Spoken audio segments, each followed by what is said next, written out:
যাক বাবা, আজকে মাইনেটা দিয়ে দিল, খুব ভালো হইলো, নাহলে যা হাল হয়ে গেছিল। মা, এই দেখো আমাকে আজকে মাইনে দিয়ে দিয়েছে। হ্যাঁ, কি বলছিস? যাক, খুব ভালো হলো। হ্যাঁ, তুমি একদম ঠিকই বলেছো। এই না, তুমি 1000 টাকা নাও, আর এই বাকি টাকাগুলো তুমি নাও। ইশালা, ওকে এতগুলো টাকা দিল আর আমার বেলা 1000 টাকা। এই তুই তো টাকা নে, আমি তো টাকা নেব না। এ মা, কেন নিবা না মা? পুরো মাইনেটা নিয়ে এসে তো বড় হাতে ধরে দিলি আর আমার বেলা 1000 টাকা। ও আচ্ছা, ঠিক আছে পূজা, এই না তুমি 1000 টাকা নাও, আর ওটা আমাকে দাও। এই নাও মা, বেশি টাকাটা তুমি নাও। দে দে দে। ও বাবা, কত টাকা! আচ্ছা আচ্ছা, ঠিক আছে।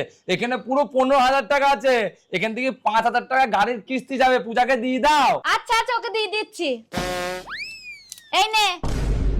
আর মা, ওই কারেন্টের বিল দিতে হবে, 3,000 টাকা দিয়ে দাও। আচ্ছা আচ্ছা, দিয়ে দিচ্ছি দিয়ে দিচ্ছি। এই নাও। আর মা, ওই মুদিখানা বাজারের 5,000 টাকা, ওটা দিয়ে দাও পূজাকে।